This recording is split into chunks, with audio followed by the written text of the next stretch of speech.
Juliano, la película que tiene que ver con el cine, hecha por gente que le gusta el cine, que añora también el cine en un formato que cada vez es más difícil de poder conseguir y ver. Bueno, contanos un poquito cómo nace esta idea de continuar a... Bueno, yo soy director de fotografía, básicamente. Trabajo con Fermín Rivera en casi todas sus películas. Hicimos como 7 u 8 películas hace más de 20 años. Y particularmente soy cineclubista, colecciono películas, me gusta juntar películas como un viejo coleccionista con el que yo hice otro documental, Alfredo Ligotti. Decía, yo junto películas. Bueno, tengo películas en Super 8, en 8 milímetros, en 9,5, en 16, alguna en 35. Junto proyectores, mi casa está abarrotada. Y bueno, y además me gusta sacar fotos en analógico, me gusta revelar, me gusta hacer cianotipia, todos los procesos alternativos. Con Fermín en algún momento empezamos a ver que hubo un quiebre dramático y sin ninguna planificación que se cortó directamente del fílmico al digital. Eso me pasó a mí también como estudiante, o ahí como a mitad de caballo entre estudiar y egresar del ENERC. Y la verdad que me parecía algo muy malo y encima veíamos que la industria o cierto sector de la industria festejaba como el cambio y la destrucción, la demolición de los edificios emblemáticos de Kodak, que declara su quiebra. Fue como todo muy caótico y en ese momento decidimos, bueno, algo hay que hacer con esto o contar por lo menos esta tragedia que está pasando. En un principio era la muerte del cine. A medida que fue pasando el tiempo, el documental siempre lleva mucho tiempo, mucho trabajo, va cambiando quizás los encuadres y bueno, y el tiempo va haciendo que surjan otras cosas, nos empezamos a dar cuenta de que, bueno, había un resurgir, ciertos directores empezaron a pedirle a Kodak que vuelva a fabricar películas, la industria reclamó lo mismo porque se empezaron a dar cuenta que no tenían dónde conservar sus películas, el tema de la preservación es muy importante para nosotros y por supuesto también lo entendió así la industria, ¿no? En la fragilidad del digital y en la fragilidad de no encontrar un sistema de guarda para los archivos, para las películas, ¿no? O sea, las películas contenidas en archivos. Y de repente hubo un resurgir. Y ese resurgir fue un poco de la mano también, bueno, lo que estamos viendo que en la música revive el vinilo, o que la fotografía analógica vuelve a ser como un boom, donde hay fábricas que vuelven a fabricar rollitos que se habían dejado de hacer, Kodak que vuelve a fabricar emulsiones que habían desaparecido del mercado, Kodak que vuelve a fabricar después de casi 40 años una nueva cámara en Super 8, eh, Pentax acaba de sacar una cámara de 35 milímetros nueva que sale una fortuna. Bueno, y así el mercado fue como resurgiendo, procesos alternativos de fotografía.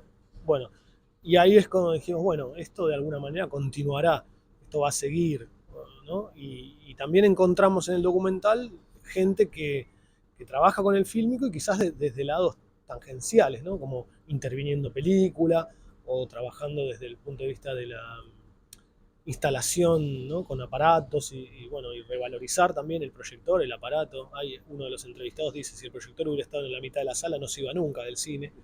Cuando yo paso a veces en el cineclub con 16 milímetros, la gente quiere sacarse fotos con el proyector. Cuando cambio el rollo se da vuelta para mirarme a ver cómo lo hago. Bueno, tiene su magia también, ¿no? Y hablando de eso, hablando de quienes están contando un poco sus historias dentro de la película, más allá de la tuya, que es lo que nos transporta y nos lleva por todo el documental, cómo fueron apareciendo, si ustedes ya los conocían, cómo se contactaron con ellos para contar sus historias. A muchos ya los conocíamos, ¿no? Fernando Martín Peña es un indiscutido acá en Argentina y en el mundo, diría yo.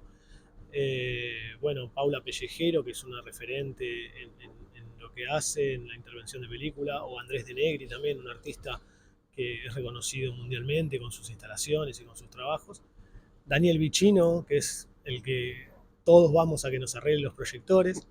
Y después hay otro tipo de conexiones, por ejemplo, en el caso de los europeos, porque la película la pudimos filmar en Holanda y en Francia, eh, se dio un poco de casualidad porque yo tenía programado un viaje a Ámsterdam y a París y meses antes de ese viaje yo había comprado una película en 16 milímetros de Chaplin y la proyecté en una función de Cineclub y saqué unas fotos para subir a redes, pero al final de la película, junto con esa, sin que lo dijera, había un cortito de Max Linder, que fue uno de los primeros cómicos del cine mudo, incluso Chaplin lo reconoce en algún momento como su maestro, y me escribe una persona que se encarga de la colección de films del Museo del Cine de Ámsterdam, del EI Film Museum, diciéndome que está escribiendo una biografía, me escribe una carta muy formal, un mail muy formal dirigido al Kino Club Argentina,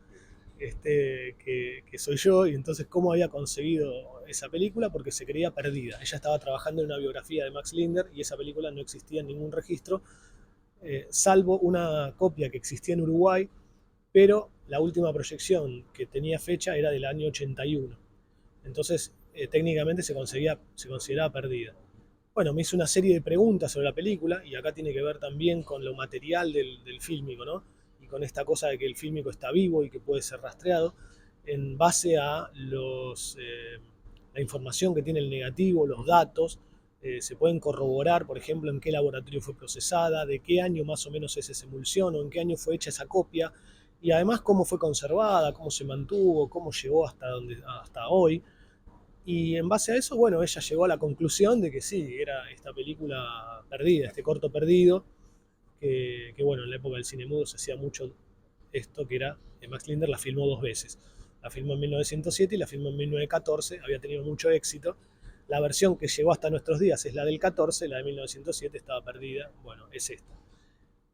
Toda una casualidad que yo le digo, bueno, mire, yo voy a estar en Ámsterdam dentro de unos meses, estoy encarando esta película, recién estábamos empezando, me gustaría mucho entrevistarte.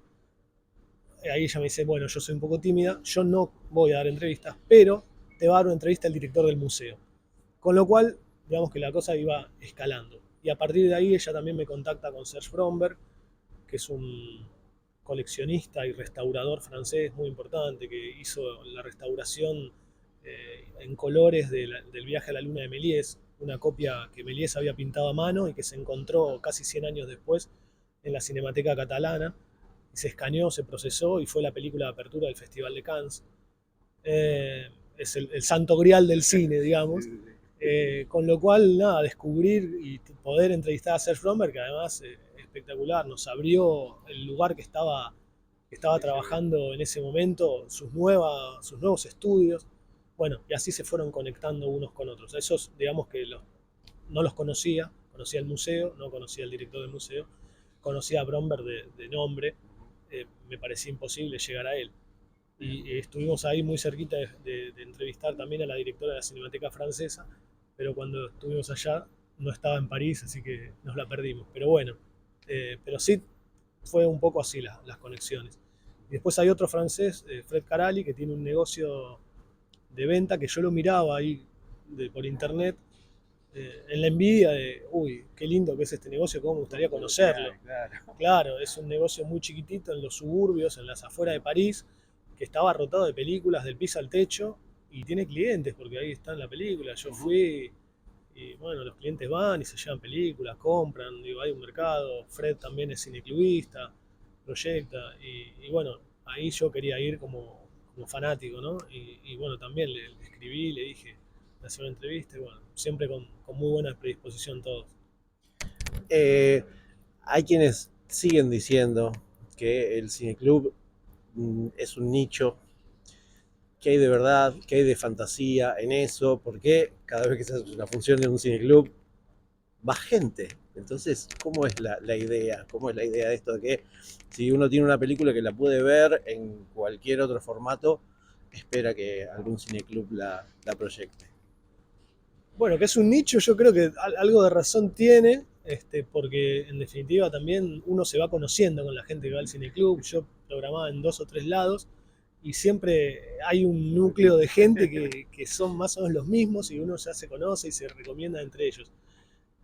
Pero yo creo que básicamente tiene que ver con que cuando el cine fue creado, digamos, están las dos corrientes, ¿no? La de Edison y la de los Lumière. Y Edison inventa un formato en el cual uno tiene que mirar, y es individual, ¿no? Tiene que mirar a través de una pantallita, bueno, de unos una especie de binoculares, y los Lumière crean como el espectáculo que se proyecta y se ve con público, ¿no? Por más que ellos no creyeran en eso.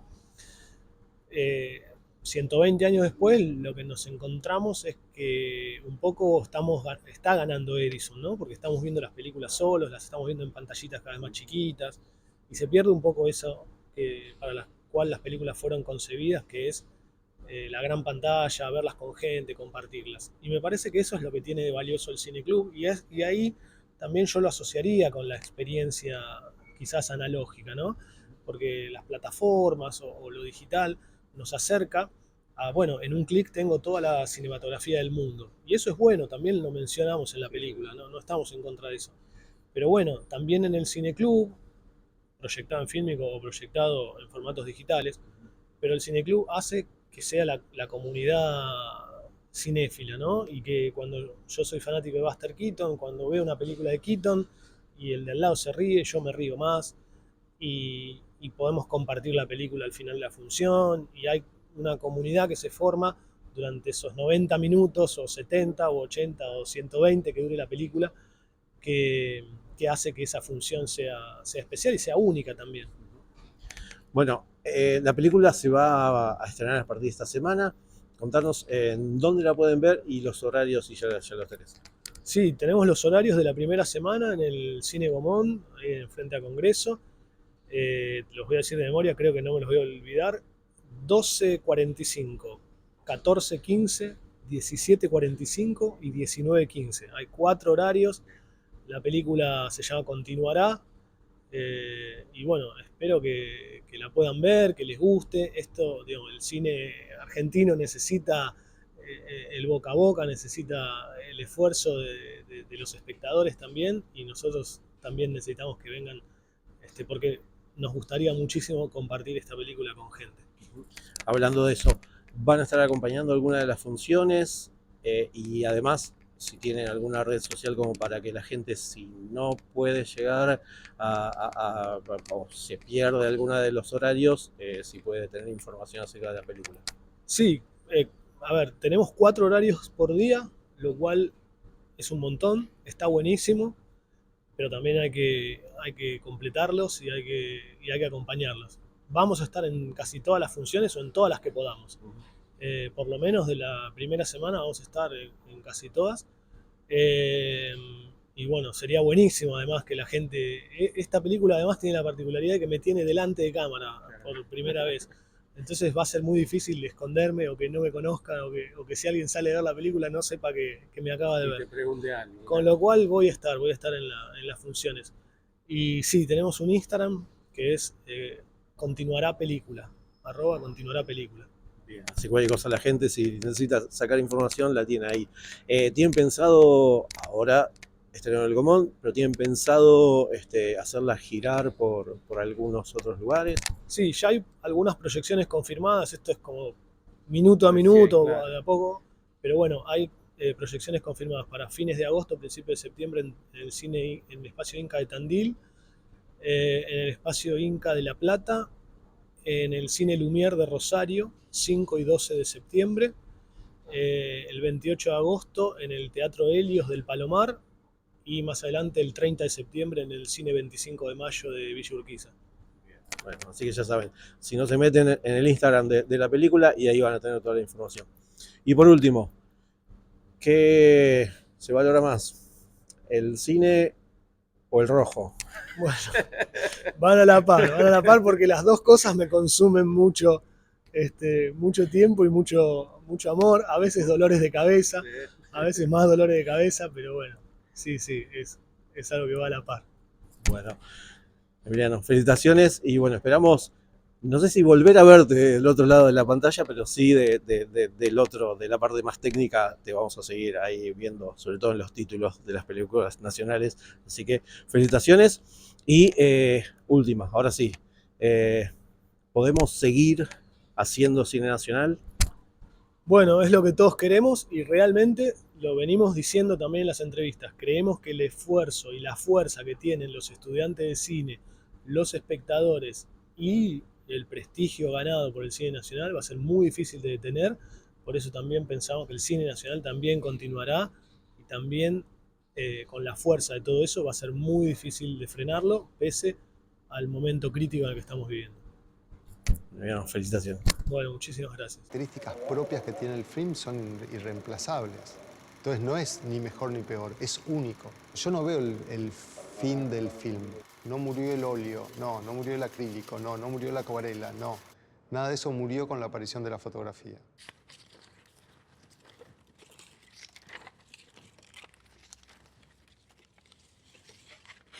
Isn't this beautiful?